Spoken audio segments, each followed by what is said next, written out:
Ya, kita kembali lagi dalam babak final perebutan juara 1 dan 2 Lomba Debat Hukum Regional Kalimantan yang diselenggarakan oleh Badan Eksekutif Mahasiswa Fakultas Hukum Universitas Lambung Mangkurat dalam rangka The Law Festival of Lambung Mangkurat yang keempat dengan tema Tahun Pemilu, Mari Ciptakan Pemilu yang Jujur dan Adil.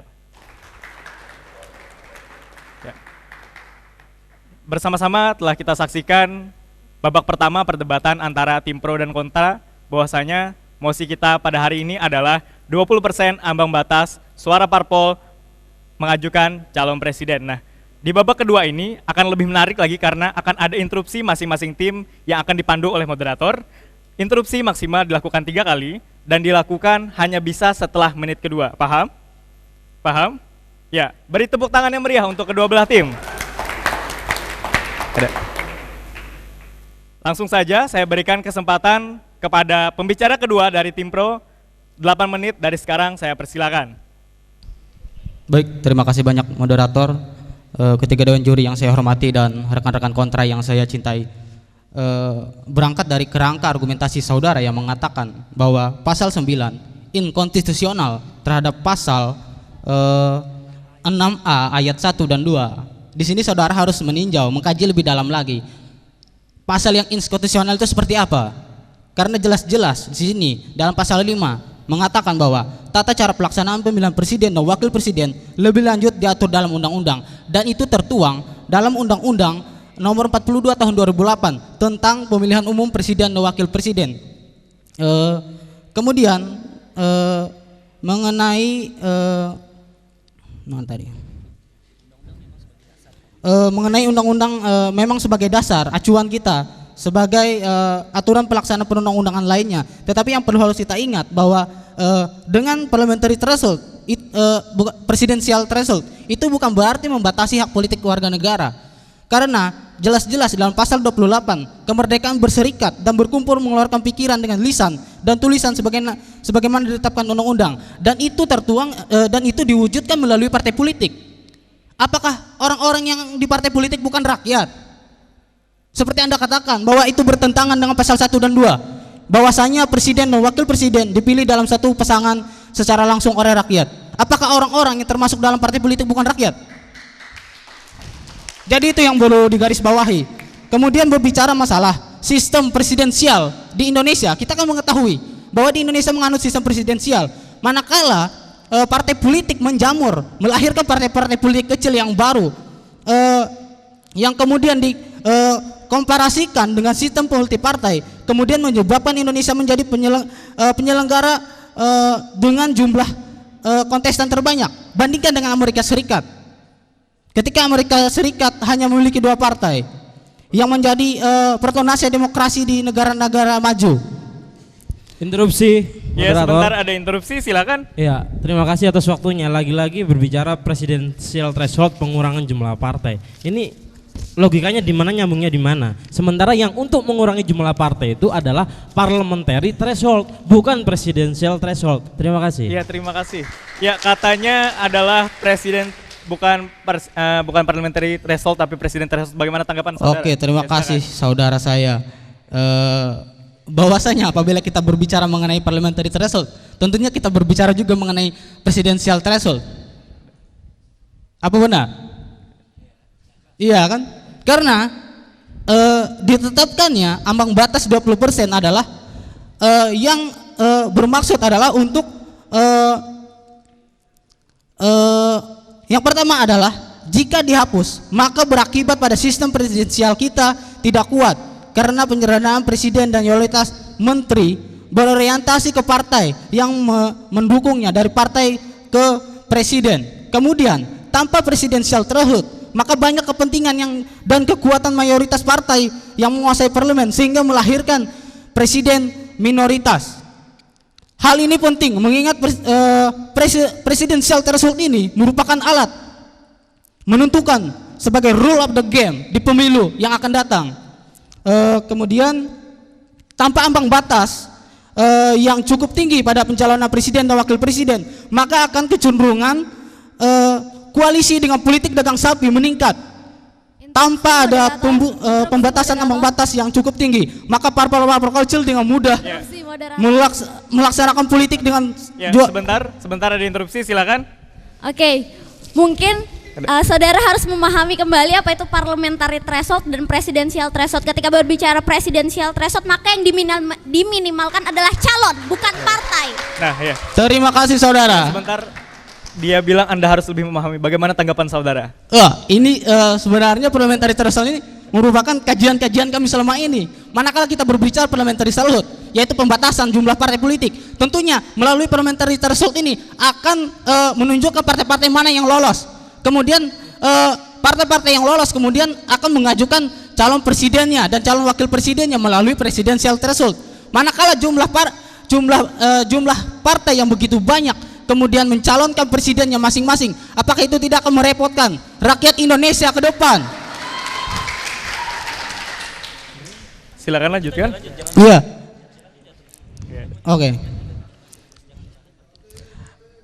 Kemudian sistem ini adalah sistem yang paling moderat yang bisa diterapkan untuk menekan titik kompromi antara hak konstitusional warga negara untuk membentuk partai politik dengan harapan untuk menciptakan stabilitas pemerintahan. Disebutkan bahwa pasang capres dan cawapres hanya bisa diajukan oleh partai politik dan gabungan partai politik yang memiliki 20% kursi parlemen dan 25% suara nasional. Ya, interupsi moderator. Ya, sebentar ada interupsi, silakan. Pertanyaannya, kalau 3 partai kecil punya 7% suara, kemudian dia berkoalisi dan bisa mengusung satu calon, terus yang dimaksud dengan pengurangan jumlah partai itu yang mana? Korelasi antara presidential threshold dengan pengurangan jumlah partai itu yang mana? Iya, terima kasih. Ya, cukup pengurangan dan hubungannya dengan presidential threshold itu yang mana katanya? Bisa dijelaskan? Ya, kalau kita berbicara masalah partai kecil yang mampu meraup 7%, itu sangat tidak mungkin. Sekarang saja PKPI hanya 0,0% berdasarkan hasil survei. Bagaimana mungkin partai kecil mampu mendapatkan 7%? Mana datanya? Kami butuh data yang konkret. Manakala Anda berbicara 3 partai kecil kata Anda memperoleh 7 dikali 3 21%. Apakah ada bukti konkret bahwa partai kecil ini mampu menembus angka 7%? Partai Demokrat saja ketika dia mengikuti partai pemilu 2004 hanya mampu meraup 8%. Itu perlu Anda ketahui, Bung. Iya. Masih ada waktu? Bisa dilanjutkan? Iya. Iya. Iya, masih ada 1 menit. Dengan presidensial threshold, di situ kita akan melihat orang-orang mana yang memiliki track record yang baik, orang-orang mana yang memiliki kompetensi dan berkualitas untuk menjadi calon presiden wakil presiden kita. Karena itu adalah representasi dari pilihan rakyat Indonesia. Dialah yang berhak memilih siapa yang terbaik dari pasangan-pasangan calon yang diajukan oleh partai politik. Kemudian, mengapa kami sangat setuju sekali dengan presidensial threshold? Karena banyak kepentingan dan kekuatan mayoritas partai yang menguasai parlemen sehingga melahirkan presiden minoritas seperti yang saya katakan tadi. Iya, ketika presiden dalam pemerintahan tidak didukung oleh parlemen, apakah pemerintahan kita akan berjalan dengan baik mengeluarkan kebijakan-kebijakannya? Bisakah saudara menjamin kebijakan-kebijakan akan disetujui oleh parlemen yang jelas-jelas berparlemen tidak dikuasai oleh partai penguasa? Apakah saudara bisa menjamin hal itu? Terima kasih, saya kira cukup demikian. Ya, kita berikan tepuk tangan yang meriah pembicara kedua dari Tim Pro. Bahwasanya jika tidak ada ambang batas 20% ini, maka tidak akan ada dukungan dari parlemen. Bagaimanakah tanggapan dari tim kontra? Pembicara kedua dari tim kontra, waktu 8 menit, saya persilakan. Baik, terima kasih atas waktunya. Ya, bukan berarti yang dengan nyaring itu dia yang paling benar kan gitu tentunya. Yang pertama, banyak hal yang awal disampaikan kemudian di pernyataan berikutnya itu dibantah sendiri. Misalkan seperti ini, ketika berbicara landasan hukum sudah sangat jelas. Ketika undang-undang itu kita sebut inkonstitusional, itu berarti bertolak belakang atau bertentangan dengan undang-undang dasar. Meskipun undang-undang dasar itu mengamanahkan pemerintah untuk membuat undang-undang atau aturan secara teknis, Tapi ketika undang-undang yang dibuat oleh pemerintah dan aturan teknis yang dibuat oleh pemerintah itu bertentangan dengan undang-undang dasar, undang-undang itu harus direvisi atau ditiadakan atau diganti lagi. Itu yang pertama. Kemudian yang kedua, ini berbicara tentang presidensial threshold kawan, bukan tentang parliamentary threshold. Gitu. Ketika kita berbicara presidensial threshold, ini adalah ambang batas apakah saya sebagai warga negara bisa mengajukan diri sebagai presiden atau wakil presiden ketika diusung oleh masa saya harus menunggu 20% dulu antara satu partai politik atau gabungan partai politik. Ini jelas mengebiri hak individu saya sebagai warga negara Indonesia. Semua hak memiliki hak untuk dipilih.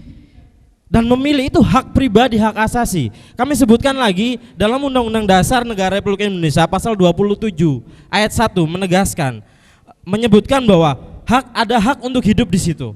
Ada hak untuk tidak disiksa. Dan yang saya pertegas lagi, hak kemerdekaan, pikiran dan hati nurani. Ketika saya tidak sepakat dengan capres dari partai A, maka secara otomatis saya tidak akan mencoblos partai A tersebut. Saya akan mencoblos partai lainnya yang capresnya sesuai dengan hati nurani dan kemerdekaan pikiran saya. Ini adalah hak asasi saya. Tapi ketika ini dibatasi, ketika capres saya tidak lolos karena dia tidak masuk ambang batas, sehingga dia harus berkoalisi dengan partai A, sementara saya tidak sepakat dengan partai A.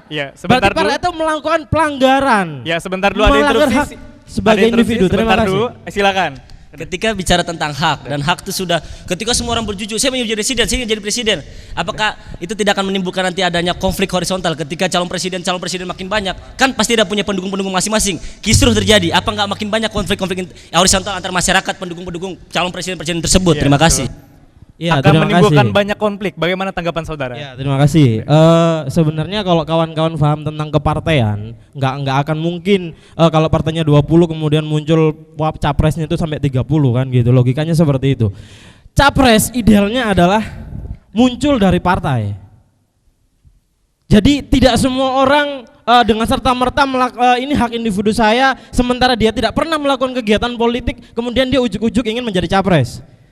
Jadi tidak mungkin itu untuk semuanya orang berlomba-lomba rame-rame. Kan tadi saudara sudah menyebutkan bahwa ada aturan teknis.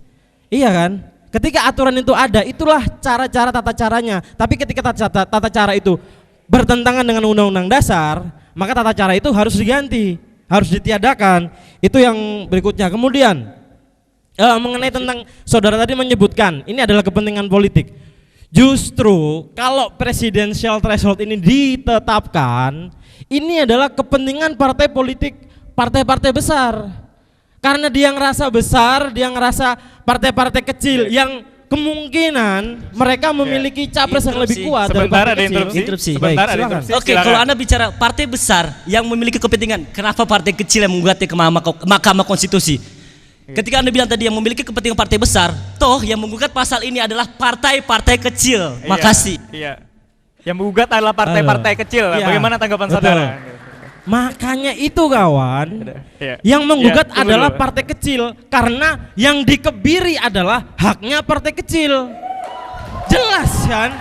Yang ngapain partai besar menggugat lah, ini kepentingan mereka kok. Mereka yakin secara individu partai, mereka bisa kok. Interupsi saudara, berikan saya kesempatan. Kita harus berbicara aturan di sini. Sebentar, kita lanjutkan terlebih dahulu. Silakan. Ada moderator kawan? Ya, saya menguasai di sini. Silakan lanjutkan terlebih dahulu. Jadi kalau ini berbicara kepentingan politik jelas, berbicara kepentingan politik, tapi Anda jangan tendensius dong. Yang ini menggugat adalah partai kecil sangat wajar karena yang dikebiri adalah hak-hak partai kecil. Begitu loh. Dan ini kembali lagi, tolong dibaca lagi antara parliamentary threshold dengan presidential threshold, kemudian dengan tadi menyebutkan Amerika dengan 2 partai. Ini kalau mau mengurangi jumlah partai, prosentase parliamentary thresholdnya yang diperbesar, sehingga partai-partai kecil tidak lolos ambang batas, sehingga mereka tidak bisa maju lagi ke pemilu berikutnya. Itu untuk mengurangi partai kecil. Bukan ngomong tentang presidensial threshold. Iya, sebentar. Ada interupsi, silakan. Bahwasanya kami pernah mengajukan bahwa parliamentary threshold bisa dinaikkan 5-10%. Ingat itu saudara-saudara. Kemudian bila ini partai-partai kecil yang menggugat, kenapa uji materi dilakukan ketika mendekati pemilihan umum? Mengapa? Bisakah Anda menjamin dengan partai-partai kecil ini mengajukan calon ya, oke, terima kasih. Ya cukup. Kenapa partai kecil justru yang mengajukan? Silakan. Sudah. Ini sudah jelas ya kalau diulang-ulang ya. Kenapa partai kecil? Ya karena yang kecil ini yang dikebiri. Jelas ini. Kemudian, kok masa diulang-ulang lagi? Aduh. Kemudian, kenapa baru kali ini? Ini kan ada kaitannya dengan keputusan Mahkamah Konstitusi. Ketika Mahkamah Konstitusi menyatakan bahwa pemilu serentak. Tapi ya kami secara tim dan mungkin secara keseluruhan, serentaknya kok 2019. Tapi itu di luar konteks perdebatan kita. Saya hanya menanggapi tentang kenapa baru saat ini. Ini karena berkaitan ketika presidential threshold dan pemilu serentak. Ini gimana menentukannya? Kalau seperti tadi Bapak Dewan Juri menyatakan bisa digunakan untuk pemilu berikutnya, itu bisa jadi. Tapi bukan itu konteks perdebatannya. Tapi ketika presidential threshold ini dilakukan, bagaimana hak-hak capres-capres dari partai kecil? Bagaimana hak-hak seseorang individu untuk memilih dia pemilih partai kecil, sementara dia sudah lolos verifikasi KPU, dia adalah peserta pemilu. Secara legal formal mereka sah sebagai peserta pemilu. Tapi kenapa calonnya ini digugurkan oleh kepentingan partai-partai besar sehingga partai-partai kecil capresnya tidak mau maju. Terus ngapain buat partai kalau mereka dikebiri tidak boleh jadi untuk mencalonkan capres? Itu pertanyaannya. Ini adalah ketakutan partai-partai besar, mereka tidak mampu meraup suara atau tidak mampu hanya menang di pileg. Tapi mereka kalah di pilpres karena sekali lagi figur ini yang tidak dimiliki atau kader atau figur yang dimiliki oleh partai politik. Begitu. Jadi ambang batas presidential threshold itu sangat-sangat inkonstitusional. Makanya itu kami dari tim kontra ini ambang batas ini harus dihapuskan. Berkaitan cukup. dengan apapun Ya, itu. cukup. Terima kasih. Berikan tepuk tangan yang meriah untuk pembicara kedua dari tim kontra. Bahwasanya mereka tetap konsisten tidak sepakat dengan adanya 20% ambang batas suara parpol mengajukan calon presiden karena ini adalah kepentingan partai besar. Apakah benar demikian? Kita akan lanjut di babak ketiga berikutnya setelah jeda pariwara berikut. Gini. Dan dia bilang tadi kan partai kecil dikebiri haknya. Ini loh. Santai.